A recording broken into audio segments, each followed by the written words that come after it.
one of the big questions that people ask right now is, will the amount of money invested in innovation go down? As a result of the crisis, as a result of all the fiscal issues that companies and governments are facing, what will happen to innovation going forward? Now, what I can tell you is that if you just look at the most recent crisis, that is about 10, 12 years ago, 2008, 2009, when we had the financial crisis, a similar question was asked. Will the financial crisis, in fact, lead to a reduction in innovation investments?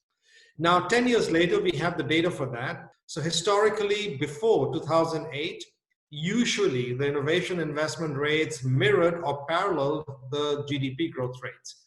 But what has happened in the last 10 years is that the innovation rates have in fact risen far more rapidly than the GDP growth rates in most parts of the world. In fact, in many countries after the crisis, the innovation investment rates did not decrease, in fact, went up in some countries. This is especially true because the whole digital revolution has really accelerated in the last 10 years. Across sectors, people have invested more and more in digital innovation. So what you're seeing is that in the last 10 years, innovation investment rates have gone up, higher than GDP growth rates.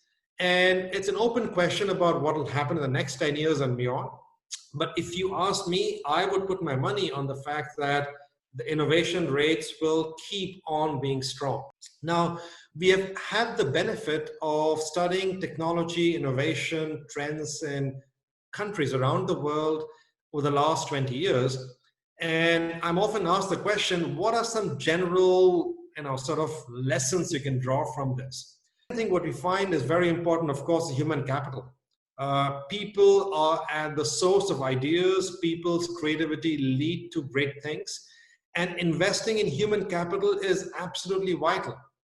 For that, the best way of investing, of course, education, schools, universities are extremely important. And I know that Egypt, for example, is one of the countries in the Middle East with great human talent. And you need great universities like AUC to be able to build that human talent. So I think this focus on building great universities is extremely important. So the university really acts as a magnet for talent and essentially creates that hub from where great talent can nurture themselves, develop themselves, and can go and create wonderful new companies and wonderful new employment opportunities for others. So I think universities, human talent is very critical. So in the lower income group countries, what we see is very important for helping drive innovation and technology and growth and GDP and so on, is the environment. When I'm saying the environment, I'm using it very general terms in a broad definition. Environment in terms of regulations, in the judicial environment, in terms of other kinds of political stability. So the more stable the environment, the more well-developed the rules and policies supporting business, the higher the rate of growth in less developed economies. So in some sense, we see a different kind of a focus being more important in economies at different levels of development. This does not mean that digital is not important for low-income economies. Of course, digital is very important for low-income economies. What I'm just saying is that you can have a lot of digital, but if you don't have the right environment, you will not get the full benefits. So it's very important to be able to focus and build on the right capabilities.